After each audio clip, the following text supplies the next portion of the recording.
Why, hello, ladies and gentlemen. On today's show, the Padres made quite a bunch of moves this offseason. In fact, the other day, they made a big move for Michael Wacha. But now we got to talk about the sum of the offseason. Did the Padres make enough moves this offseason to put them in a position to potentially win the title? Ladies and gentlemen, we're going to talk about that. And you know what you're listening to. So let's get started. You are Locked On Padres, your daily San Diego Padres podcast. Part of the Locked On Podcast Network, your team every day.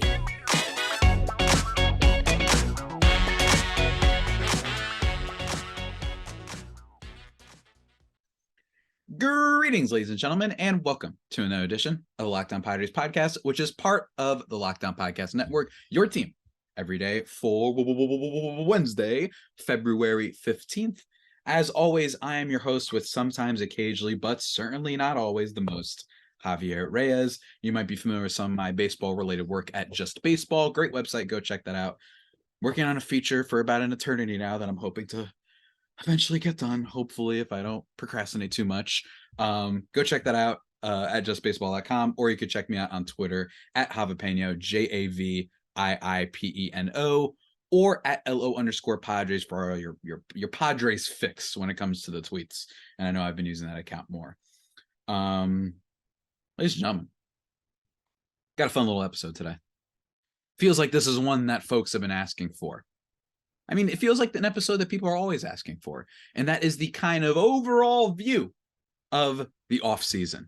What did the Padres do going through all the notable moves, not necessarily every minor league move. We don't have, all the time in the world for that. And quite frankly, I do not know about every minor leaguer in the world.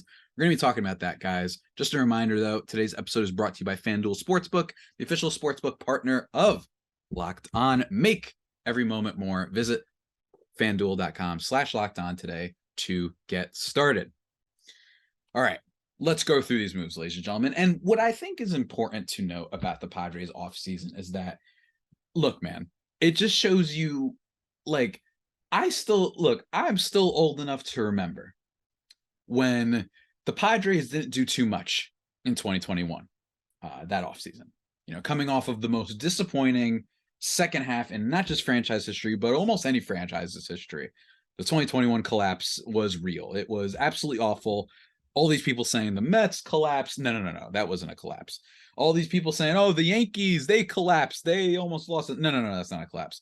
The Falcons, 28-3. That was no. Okay, that one was a collapse. But you get my point, right? This was a genuine collapse. And how did they respond? By not doing all that much. They traded for Sean Manaea the day, or at least the week of the regular season, right? They didn't make too many crazy moves heading into the offseason. And the biggest thing that happened was the announcement that Tatis was going to be injured. So there just wasn't a lot to be thrilled about with this Padres team last year. And you were wondering, what the heck, man? We're really counting on a lot of guys to just break out. Is AJ Preller out of it? Is he just not going to be able to make moves again? And that team turned out great. I say all this to note that the Padres did a lot of big-time moves this offseason. And just because you did a lot of moves does not necessarily, equate to super success.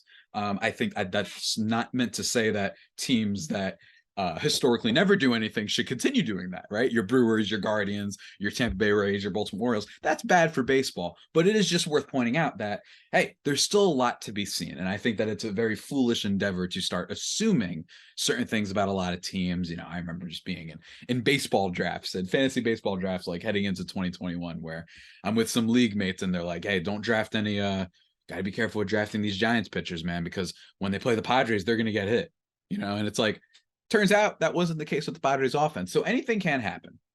But that all being said, ladies and gentlemen, the Padres made one heck of a move this offseason. And it's the one that everyone's going to talk about. But and we're going to start with it, don't get me wrong. But this offseason, I think what was really great about it is that they added in every single area. And they added solid in every single area, in my opinion. I think that they kind of did a full roster kind of, thing. I think that Peter Seidler and ownership deserves a lot of credit. I think AJ Preller deserves a lot of credit. I think everybody deserves credit because they won a bunch of games. They beat two 100-win teams in the playoffs, and the team did not say, okay, we're content with that. There are a lot of teams that would say we're content with that. Let's see if we can do it again next year. Instead, the Padres, they went out, and we're going to start with this one, signing Xander Bogaerts. That is easily the biggest signing that the Padres made this offseason. Everybody was talking about it, and it was wild. And it's what's funny to note, and we're going to talk about this on a future episode on former Padres targets, right? People that they missed out on. But, Aaron Judge was someone that they apparently were at least talking to. And Trey Turner, they had actually made an offer that was more than what he ended up accepting. And I think what's so interesting about the Xander Bogaerts contract, aside from the fact that when it happened, I genuinely just, my eyes popped out of my skull, because my whole thing this offseason was, let's go after Conforto. Let's go after, a Mitch Haniger. Let's go after, the more low-key options. And instead, they did absolutely not do that. Maybe get Gene Segura or something like that, right? And they didn't do that. Instead, they signed Xander Bogaerts to an 11-year, $280 million contract, almost 1,000. And it's the biggest signing, arguably, of almost the entire offseason. Almost. There was a lot of big moves made, don't get me wrong, but this is the one that I feel like generated the most headlines, because it showed the Padres are not done, right? They are going to keep spending. And to me, this was a great contract. I understand that Xander Bogaerts, at age 30, this is going to take him to his 42nd year, right? The big old 42. We're going to have him and Darvish out here. And a lot of people are wondering, are his skills going to translate? But my response to that is you wonder that about every free agent, though, that you sign long-term.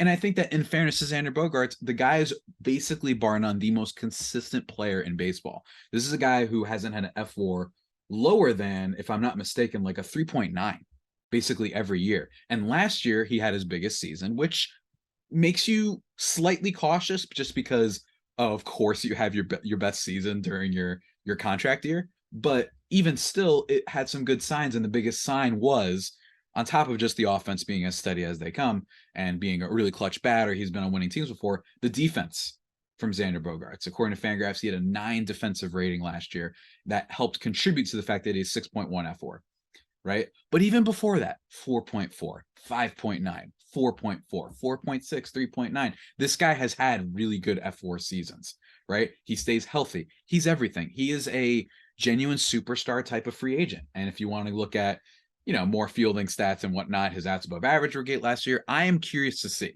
And I think this is what's going to matter for the early part of the contract. Can he still provide elite, or at least very good, defense? He's never been a super duper minus. I don't want to say that. This is not a Corey Seager. This is not some other shortstops out there. This isn't, I don't know why I thought of him, but Ian Desmond back when he played shortstop for the Nationals.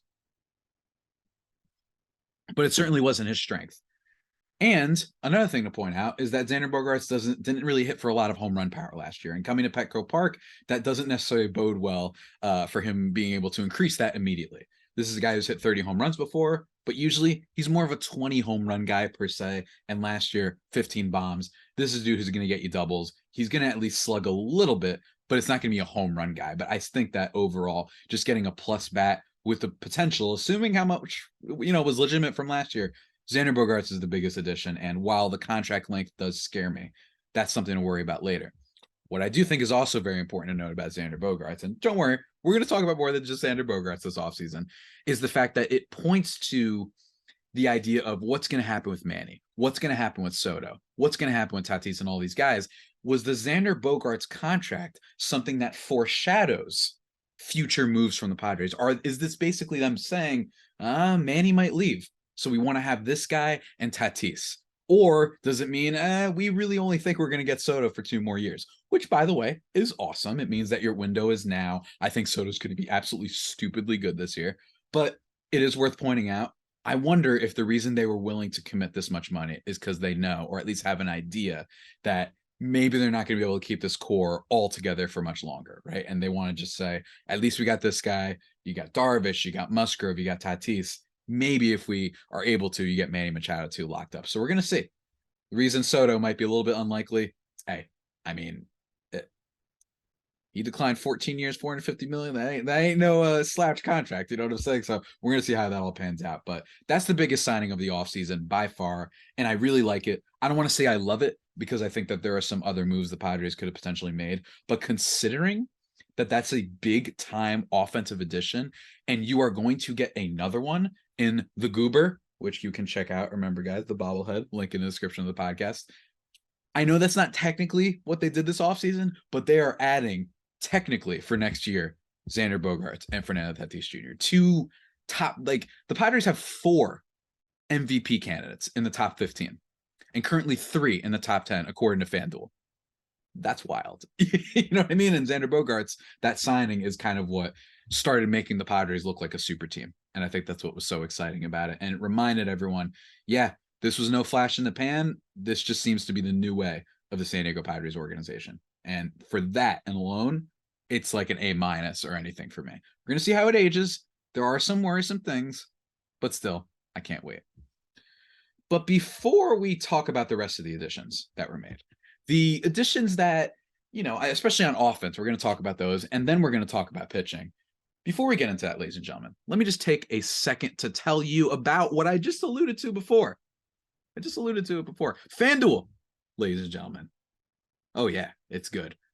You know, it's real good. It's the official sports betting partner of Locked On. It's fantastic. And guess what? The NBA season, we're at the midway point. Maybe you want to put up some bets. They've got you covered there because new customers get a no sweat first bet up to $1,000. That's bonus bets back if your first bet doesn't win. Just download the FanDuel Sportsbook app. It's safe, secure, and super easy to use. Then you can bet on everything from the money line to point scores and threes drained in the case of the NBA. So absolutely check that out, ladies and gentlemen. And I alluded to it earlier, just want to put it out there. According to FanDuel right now, the NL MVP odds, Juan Soto at plus 550, Mookie Betts 950, Paul Goldschmidt 950, Ronald Acuna Jr. at plus 1,000, Fernando Tatis Jr. at plus 1,000, Nolan Arenado at 1,000, Manny Machado at 1,000, Trey Turner at 1,200, Freddie Freeman at plus 1,300, and Pete Alonso plus 1,400. I will say, hey, y'all want to leave a comment and roast me? Go ahead. Fernando Tatis Jr. having the 5th best MVP odds. I know it's exciting, but I think I would stay a little bit away from that one just because he is coming back from an injury. I don't know how voters feel about steroids and whatnot. He would have to be gargantuanly good, and I think he's going to be great. But is he going to be a 7-WAR player great? Or is he going to be like a 4.4 great? I think it's more of the latter. So I would be careful of that, but I'm still really excited, guys. But anyway, seriously, baseball is almost around the corner, but you have basketball right now. So don't miss the chance to get your no sweat first bet up to $1,000 in bonus bets when you go to FanDuel.com/lockedon. That's FanDuel.com/lockedon to learn more. Make every moment more with FanDuel, an official sports betting partner of the NBA. And we keep it moving, ladies and gentlemen. Oh, man. Dodger tears, man. Just thirst quenching every time. Let's talk about more of the offense. And the offensive additions outside of Xander Bogaerts, there's still some interesting stuff here. We're going to get one out of the way, which is Adam Engel.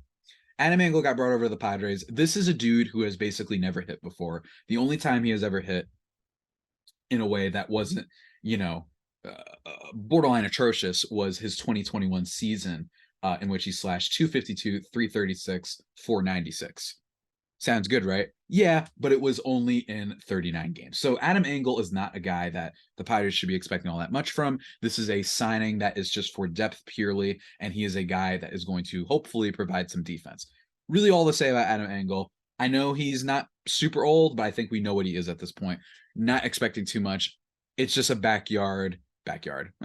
somewhat backyard, a background signing that if Grisham goes down, if a Zokar goes down, or if just Grisham goes down for a long time, you at least get to put Adam Engel out there. And hopefully, hey, maybe they'll have pitching coaches and batting coaches help him out, but he's going to provide you hopefully some decent defense in the outfield. Reminds me a little bit of when the Padres traded for, God dang it, what is his name? They traded Anderson Espinoza for him. Jake Marisnick, I believe, which was a move that was made to hopefully just give the Padres some defense and at least a bat that can occasionally do some stuff.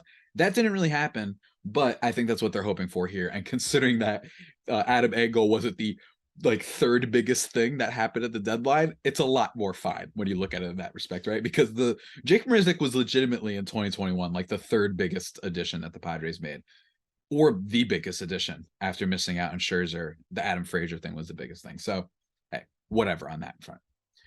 The other additions that are the biggest, though, that we have to talk about are Matt Carpenter and Nelson Cruz, two signings that I'm really a fan of when you also take into account all the other things that they did, right? This is not a Kansas City where Nelson Cruz would have been the only addition that team made.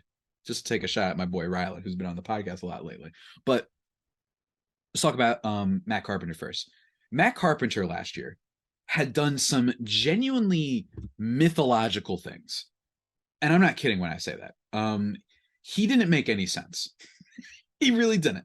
There was a point when he had one of the best slugging percentages in the history of baseball, up there with like a Ted Williams and Babe Ruth. It didn't make a lot of sense. It really didn't. He totally revitalized his career with the Yankees, and it was something to behold. It really was. And I think that, what was I going to say? I think that Carpenter was one of those low-key signings and low-key free agents that a lot of baseball fans were really curious to see how it went, right? They were like, oh my God, like that's a potential hidden gem. My feeling on the matter is this is such a great player for the Padres to be able to move around. I think it's going to be interesting to see how many like at-bats Matt Carpenter gets, or more specifically, how much time he gets in the infield or the outfield. Is he a guy that they want to stick in the infield sometimes? Do they want to slot him at third base? Or more likely, do they want to put him at third base? At left field?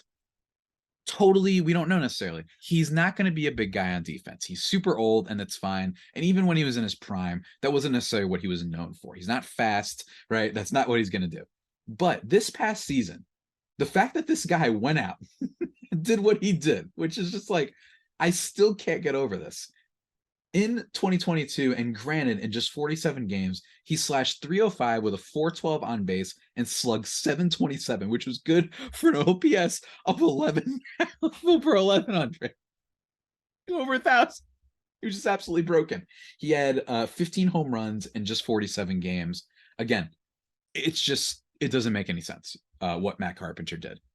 The thing that I think is interesting about this is I am hoping that Matt Carpenter is a guy that the Padres brought in there because they're like, he could be the DH sometimes. He could play left field sometimes. Maybe they want to mix and match. Maybe they want to put, a Zokar in center, or maybe, when Grisham is off, whatever. They're going to maneuver things. Bob Melvin is a capable enough manager, and this front office has shown that they have a lot of trust in him, that I think it's okay. I do trust them to maneuver this. And especially with the guy we're about to talk about in Cruz, I'm okay with it. I'm not worried about, the Padres' depth right now. And I think that while, yes, don't get me wrong, there are some questions about the Padres' outfield, who's going to play where, especially when Tatis gets back. I just think that this is the most insane thing, insane run that a player has ever had. And I think it's a worthy investment for the Padres. It is worth mentioning, though, this is really, truly almost out of nowhere. Now, it's not out of nowhere in the sense that he randomly became a stolen base speed guy at age 30, hold on, however old he is. You know what I mean? This isn't that type of insane, but for him to revitalize his career after having multiple, and I mean multiple down seasons, and it wasn't only injury related. Matt Carpenter didn't only struggle. He played 129 games. He played 156, 130. In 2020, he played 50. And those years, guys, he hit below 200 some of those years. His last great year was, let's see here, it was 2018 when he smacked 36 home runs. So that's where the interesting part of this is. If you're going to be making a case for Carpenter, he's always had some type of power, for sure. He's always been a doubles machine. I think that's one thing that he was known for more, especially in 2013 when he hit 55 of them, back in his super prime. But for the most part, Matt Carpenter at least done something similar like this before. He didn't transform his skill set as a player. But one thing that I don't love is that a lot of the home runs he hit were to the short porch in right field. And that makes me a little bit nervous. I'm not saying that doesn't mean there isn't value in just getting extra bases and drawing some walks, not chasing really bad pitches, because he wasn't, and just really clutch hits that he was doing for the Yankees. But in 47 games, and for it all to be in one of the most notorious ballparks when it comes to offense, in that short porch for Yankee Stadium, the fact that basically all of his home runs went there, with the exception of a couple, is not a great sign in terms of just, will it translate going forward in Petco Park, which is a lot more of a pitcher friendly ballpark. That's what I'm worried about. Again, I still think that there's some really exciting stuff. I mean, Matt Carpenter was literally 5th on the Yankees in F4 at one point. Like, he was just ridiculous what he was doing. And I think that as a guy who isn't going to necessarily play every day, it's a really interesting bench bat. And I like that. You could argue that Matt Carpenter right now is one of the biggest X factor bench bats in all of baseball. And that's what's so exciting about him. So I was a big fan of that signing. Quickly, though, we got to talk about Nelson Cruz, because I am already taking a long time talking about all these guys. Nelson Cruz did not have a good year last year. He is super duper old, but he is one of the most incredible stories in terms of, you talk about revitalizing. This guy got popped for steroids back in the day with the Rangers and then got better the years after, which kind of throws, makes you think a little bit about how we view PEDs sometimes. But for me, Nelson Cruz, the most exciting thing about him, his skills dwindled, but he was on a crappy Nationals team. Crappy Nationals team. And apparently he had some eye issues. He had some eye surgery issues. So that might have been a big part of this. And he's not going to necessarily be an everyday player. I think the fact that you can mix and match him, maybe you can platoon him, right? You can use him some days, you can use Carpenter some other days. I really like that. And I think Cruz, as a veteran presence for this team, is also going to be awesome. He's going to be, if I'm not mistaken, I think he's playing in the World Baseball Classic. Can't wait for it. And also, apparently, a really big fan of maps. He loves that. Apparently, he asked for a nap room when he signed with the Twins back in 2018 or whatever it was. So love to hear that. So overall, I think the Padres added quite a lot of really exciting players on offense. I think they had a really good offseason from that perspective. But now we got to talk about the pitching. And the pitching, I think, is where there's going to be more questions about the Padres. Let's start with their biggest one. Their biggest signing that they made in the offseason when it came to pitching is Robert Suarez. Robert Suarez is a reliever, and he is a great story. This guy debuted at 30. He'd been bouncing around trying to just make it into the majors, and he absolutely does. And then he kind of has one of the more inauspicious starts to a career that I've ever seen, at least for the Padres, just because the Padres, following the collapse and all these things, he comes in, blows a save his first game, barely even I don't even think they get an out, and it was against the D-backs, and it was embarrassing, and I went into the Joker mode and everything. But this past year, man, he was money. Let me tell you, ladies and gentlemen. And speaking of the money, by the way, let me just remind you guys what he got. 5-year contract through the 2027 season, worth $46 million. That's an average annual value of $9.2 million. Makes him one of the 10 or so highest paid relievers in baseball. And while that might scare you, I think this was really, really smart. First of all, I already mentioned to you, Robert Suarez was friggin' phenomenal. This is a guy who throws hard. He's a guy that is an elite setup man and arguably the best setup man in all of baseball right now. I genuinely do believe that. I think there's some other good guys out there, don't get me wrong. But I think that Robert Suarez, on top of it just being incredibly easy to root for, he just had a couple of bad blowups that stuck in Padres fans' minds and some other fans' minds, right? He had one halfway through the season. He had one first game of the season. And then he had the Bryce Harper home run, which I think wasn't necessarily his fault. I put that a little bit more on Melvin. I think Josh Hader should have faced him because Suarez had literally already pitched an inning before that. But let me tell you, man.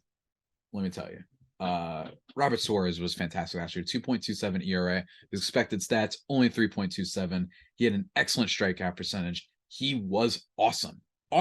And I think getting him now, the reason why I like the signing so much is because I think the Padres know Josh Hader is going to be awesome this year. At least they think he might be.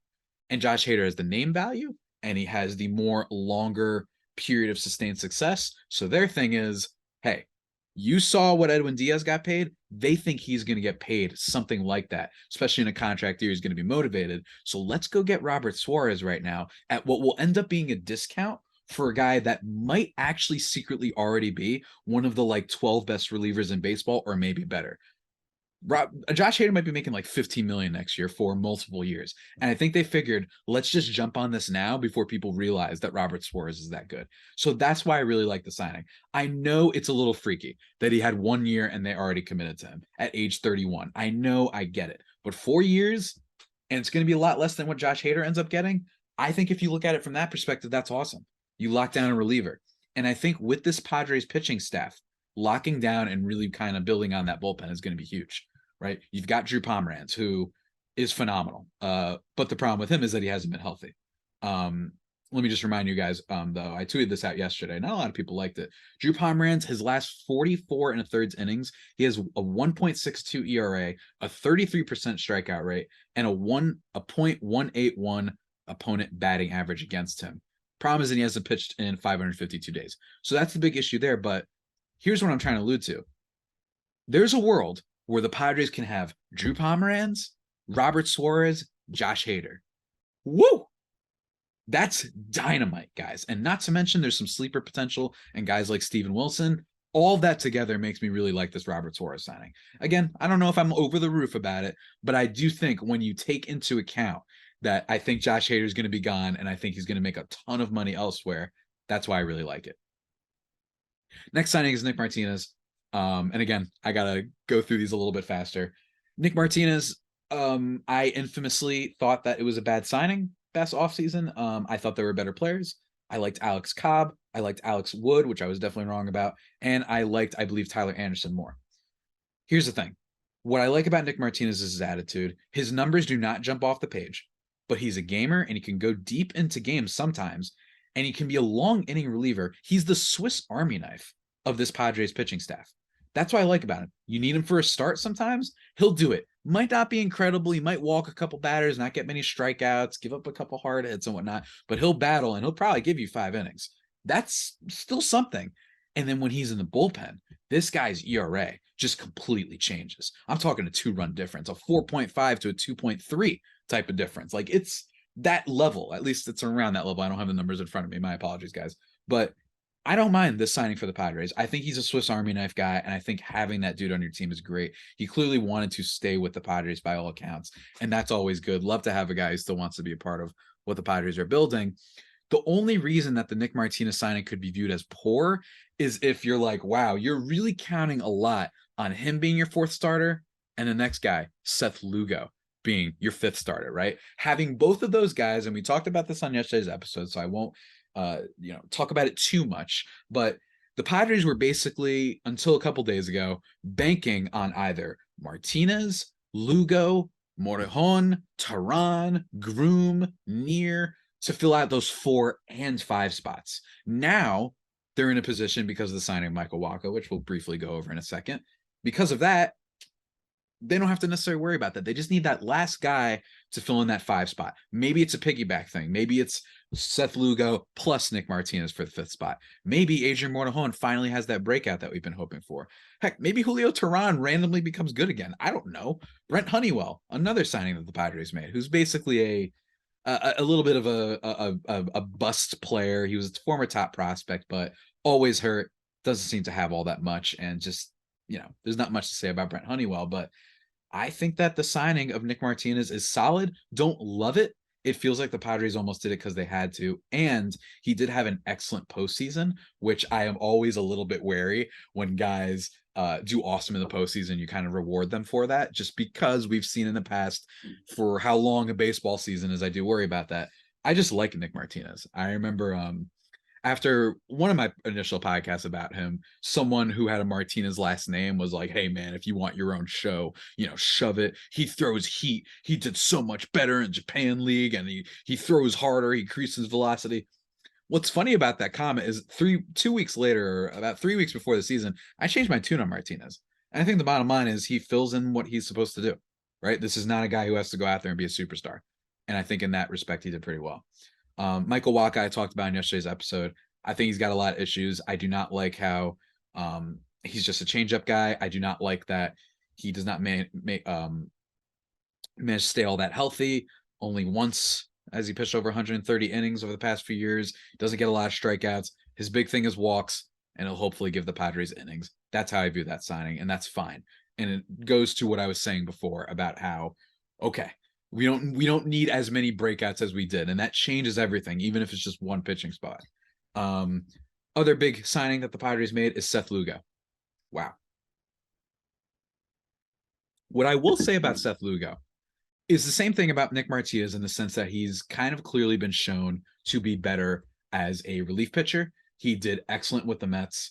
Not necessarily, Josh Hader or Drew Pomeranz, excellent, but he did have a couple really good seasons, including a 2.2 F4 season, by the way, with the Mets, and a 1.6 and a 1.6 before that. He's had some pretty solid, bullpen years.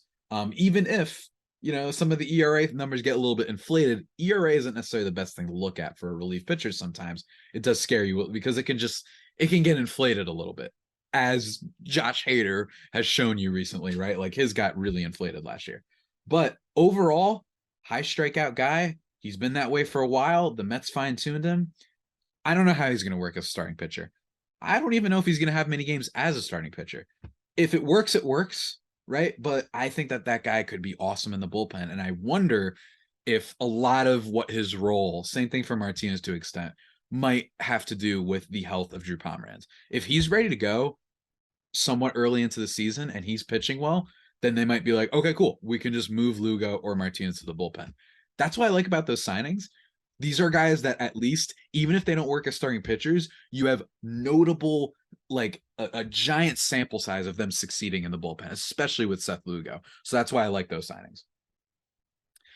And that's basically it for the main signings for the Padres that I wrote down. I mentioned Brent Honeywell, and there's some other little signings that the Padres made, but for the most part, this is the one. We're going to see how spring training pans out. I am a little bit upset that Eggy Rosario, he's hurt, and I thought he was going to be one of the most interesting guys to keep an eye on in spring training. It doesn't look like he's going to make it, which is such a shame, given that he would have more opportunities. So thoughts out to my guy. Hopefully he can bounce back, considering the vacancies because of the World Baseball Classic and seemingly every Padre going to it. That's one thing to keep in mind. But for me, I think the Padres offseason is an A- right now. I really do. And I don't like to go super high on off seasons, but for me, I like that the Padres said, look, let's not just be content with Tatis coming back. Let's not just be content with that. Our farm system, we blew it up for Soto. And we might not know if we're going to be able to re-sign him. We don't know if we're going to be able to re-sign Manny Machado. So instead of just sitting there and deciding, let's just run it back and hope that the Tatis addition alone is going to be great, they go out and get Xander. They go out and re-sign Nick Martinez. They get Seth Lugo. They get Michael Wacha. And they bring in some really solid batters off the bench that hopefully, if things go right, if it really was just the eye surgery stuff with Nelson Cruz, some good power off the bench. And that's one of the things that the Padres really need is power. Overall, they just need offense because last year they were stringing together wins with a lot of random players. I mean, remember when Luke Voit was a Padre? He's not random, but he feels random. And Trent Grisham is hitting below 200. Jake Cronenworth wasn't hitting all that well. I think he's going to be better this season, or at least I hope he will be. Instead, you have some guys that have a little bit more upside in the power department, and you have a Xander Bogaerts who could potentially be a two-ways player, depending on how legit his defensive numbers were in a contract year this past season. So for me, it's an A-, B+ at the lowest. I really love this offseason for the Padres. I like that it wasn't just Bogaerts. I like that they made hopefully some smart additions in Lugo and in Carpenter and Lugo especially. Hold on, I just said that twice. And Suarez, respectively, right? Like, I really do like them. And I think they did do enough this offseason. I think that they did about as much as you could do, especially considering that their farm system is a little bit blank right now. Jackson Merrill's not going to be up for a while. Dylan Lesko, he's a shot in the dark. We're hoping it can become something, but we don't fully know. I think the Padres farm system is going to be very interesting to monitor as the season goes along, because if some guys start heating up, if people start gaining some traction, it's happened before. New York Yankees are Exhibit A. Not too long ago, that system was in like the bottom 20 for a lot of people. And now everyone's like Oswaldo Peraza and Anthony Volpe and what's his name? The Martian guy, Jason Dominguez, right? All of a sudden, the Yankees have like a top farm system. These things can change quickly. So even though there are some holes on this Padres roster, as with basically any roster, except for like the Houston Astros, apparently, I think that it's going to be a really key thing to keep in mind, keep an eye on the Padres farm system and seeing how guys develop. Will Ryan Weathers start getting traction? Maybe he gets called up again. Or, like I've been joking about, was he just the luckiest first half rookie of all time? I don't know. But I think in terms of what the Padres did this offseason, I like it. I do. And I don't think that there was any single addition here that freaks me out. I think there were some other signings that a lot of teams made that freaked me out. I think Andrew Benintendi freaked me out for the White Sox. That's a player that the Padres certainly could have signed. I think that there were a lot out there. I think Jacob deGrom scares me. That shoulder stuff really scares me. I'm not blaming the Rangers for taking a shot, but it scares me. It really does. And I think the Padres got a bunch of players that make a lot of sense for this team, and they're going for it. And you have to give them a lot of props for that, even if there are some concerns. I mentioned Matt Carpenter's pulled ball data. I mentioned the fact that Xander Bogaerts didn't hit for a lot of power, and his defense came a little bit out of nowhere. But the bottom line is you did as much as you could. And considering you also get Tatis back, that could be there could be 6 F4 season out of Soto. There could be a 4 out of Tatis, a 5 out of Manny, a 4 out of Bogaerts. And that's not even taking into account if you can get anything offensively from Grisham, or if Ha-Seong Kim keeps improving, or if Jake Cronenworth gets back to what he was in 2021 and 2020. This is a World Series contender, straight up. And I'm really curious, and I can't wait for opening day. It's going to be a blast, and I can't wait. Can't wait to keep talking about it. What an offseason, ladies and gentlemen. And honestly, an offseason that I did not quite expect, especially considering how much money they already had tied up, and the fact that they literally traded for Juan Soto and Josh Hader not too long ago. But ladies and gentlemen, that about does it for today's edition of the Locked On Padres podcast, the only pod that may be better than the Padres themselves. Remember to subscribe to the podcast wherever you get your podcasts from. Follow me on Twitter at Javipeno, JAVIIPENO, or at LO_Padres. Follow the Locked On Padres channel on YouTube, trying to rack up that subscriber count as we get closer to opening day. If you want to see my silly face or whatever shirt I'm wearing, please leave a comment if you know what it's from, and I will give you a heart and maybe even a slice of Swiss cheese or something like that. I don't know. I'll think of something. But yeah, guys, total blast. And as always, look forward to future episodes, by the way. Going to be doing a crossover with Ryland Styles tomorrow about our boy Eric Hosmer, because why not? I think it'll just be a little bit of fun, and all sorts of stuff going on coming soon to your feed. And as always, stay safe, and of course, stay faithful, my very faithful homies. Take care.